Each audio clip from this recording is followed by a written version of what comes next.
Bienvenidos chicos a su clase de historia. Hoy vamos a estudiar la Edad Moderna.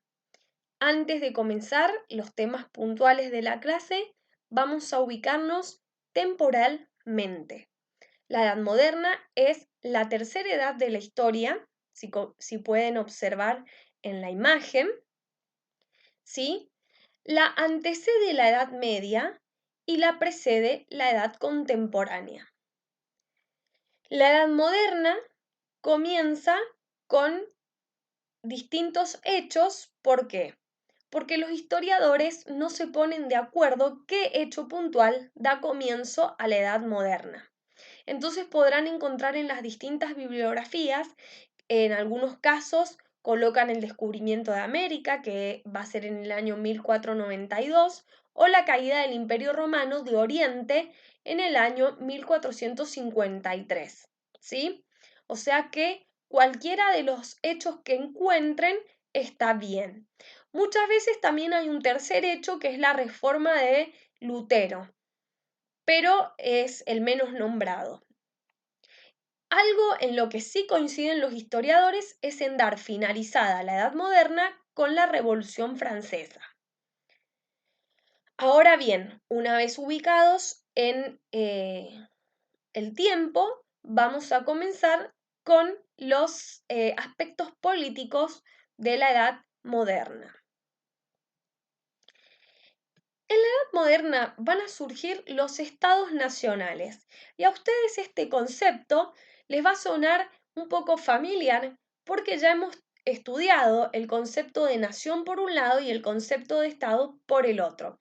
Habíamos dicho que lo nacional o la nación tiene que ver más bien con algo cultural, sociológico, en donde un grupo social comparte costumbres, tradiciones, historia en común, lenguaje, religión, mientras que el Estado tenía que ver con un concepto más bien político formado por 4 elementos importantes: el gobierno, la población, el territorio y el derecho. Y que si uno de estos 4 elementos faltaba, el Estado en realidad no podía llevarse a cabo. Entonces, hoy sí que vamos a estudiar los estados nacionales, podemos ver que de cierta manera estos dos conceptos se fusionan. Entonces, ¿qué son los estados nacionales? Son formas de organización políticas propias de la edad moderna. ¿Cuándo nacen? En el siglo XV, es decir, en el año 1401 al 1500, y se van a consolidar en los siglos XVI y XVII. Estos estados nacionales van a comenzar a tener forma en el continente europeo, sobre todo en la parte occidental de Europa, es decir, en el lado oeste de Europa. ¿Por qué van a surgir los estados nacionales? Bien, primero que nada tiene que ver con que el rey va a comenzar a recuperar su poder. Y para entender esto tenemos que retroceder en nuestro estudio y acordarnos un poquito de la Edad Media. ¿Se acuerdan que en la Edad Media nosotros habíamos estudiado el sistema feudal, el feudalismo? Habíamos visto que el feudalismo había surgido porque en Europa, en los reinos europeos, ¿sí? Se habían producido distintas invasiones de los pueblos bárbaros. Y como el rey no podía defender su territorio en esa época, delega su poder a los nobles para que éstos defiendan el territorio. Y ahí se creaba el contrato feudo-vasallístico. Bien, bueno, cuando todo ese sistema feudal entra en crisis, al finalizar la Edad Media, los reyes van a comenzar a recuperar su poder que se había fragmentado. ¿Cómo van a recuperar su poder? A través de 3 mecanismos fundamentales. Primero, las alianzas con la burguesía. Recuerden que la burguesía es un nuevo sector social que aparece en esta época y que son los artesanos o comerciantes que se habían enriquecido en los burgos, es decir, en las ciudades de la Edad Media. Después, otra forma de volver a tener el poder es justamente con las alianzas matrimoniales o acuerdos matrimoniales. Estos son matrimonios que se llevan a cabo no por una cuestión de amor o de cariño, sino más bien por conveniencia política y de poder. Y otro tercer mecanismo para recuperar el poder de los reyes, el último en ser nombrado, pero no menos importante, las guerras. Bien, los primeros estados nacionales o estados modernos son, o se van a dar, mejor dicho, en España, en Francia, Inglaterra y Portugal. Fíjense que si bien este mapa que yo les he colocado en el video muestra Europa del siglo XVIII, ¿sí? Se pueden ver claramente los estados nacionales que son bastante parecidos a la actualidad, por lo menos los que acabamos de nombrar. Fíjense, el Reino de Portugal, el Reino de España y el Reino de Francia y el Reino Unido, que sería Inglaterra. ¿Cuáles son las características de estos estados modernos? Primero que se van a dictar normas jurídicas, es decir, leyes. ¿Se acuerdan que habíamos visto la clase anterior que uno de los elementos del Estado era, ¿qué cosa? El derecho, las normas jurídicas. Entonces, fíjense que ya tenemos uno de los elementos que vimos en la clase pasada. Se dictan leyes que van a regular la vida privada, pero también la vida pública. Otra cuestión interesante es la formación de los ejércitos nacionales. ¿Y esto por qué? Recién habíamos dicho que el rey va a comenzar a tener su poder nuevamente por medio de guerras. Y bueno, para poder llevar a cabo estas empresas, estas guerras, obviamente va a tener que formar su ejército. Pero en este caso estamos hablando de ejército nacional. ¿Por qué? Habíamos visto que en la Edad Media los ejércitos eran configurados por quienes, por los vasallos o por quienes servían a los señores feudales. Ahora los nobles o los antiguos señores ya no van a poder tener su ejército personal, sino que el ejército ahora es un ejército nacional que obedece al rey. Van a surgir también los funcionarios públicos, es decir, que va a aparecer la burocracia en esta edad de la historia. Y aquí también viene una cuestión importante, la forma de gobierno, otro elemento del Estado, sí va a ser la monarquía absoluta. ¿Se acuerdan que habíamos dicho que el gobierno no era lo mismo que el Estado? Que muchas veces los confundimos o los usamos de sinónimo, pero no son lo mismo. Es decir, que el gobierno es una parte del Estado, ¿sí? Es un elemento del Estado. Bueno, una forma de gobierno, entonces vamos a hablar de una parte del Estado, en este caso la monarquía absoluta. ¿Qué es la monarquía absoluta? La monarquía absoluta es una forma de gobierno en la cual todo el poder está concentrado en la figura del rey o del monarca. Este rey, en este caso, no tiene límites jurídicos, ¿bien? ¿Y esto por qué? Porque el rey concentra todos los poderes, ¿sí? No hay división de poderes como ahora. El rey tiene a su cargo el poder ejecutivo, el poder legislativo, el poder judicial, el poder militar, ¿sí? Con el ejército nacional y el poder religioso. Bien, todos estos poderes están concentrados en una sola persona, que en este caso es el rey o monarca. El cargo del rey es vitalicio. ¿Qué significa eso? Que es para toda la vida, bien, desde que asume como rey hasta que muere. Y también es hereditario, es decir, que el cargo de rey es por una cuestión sanguínea y de nacimiento. El rey, sí, había en esa época una teoría del poder que se llama la teoría del derecho divino. ¿Qué significaba esto? Que el poder del rey, ¿sí? Se lo otorgaba Dios, es decir, que Dios le daba el poder al rey para que el rey gobernara a sus súbditos, ¿sí? Bueno, esta concepción de derecho divino viene ya desde la Edad Media y traspasa a la Edad Moderna. Por eso fíjense la imagen ilustrativa que yo les he puesto en el video, en donde sale una persona recibiendo la corona, en este caso es el futuro rey que está siendo coronado, y la persona que le coloca la corona en la imagen es justamente el Papa. Justamente esta imagen refleja esto de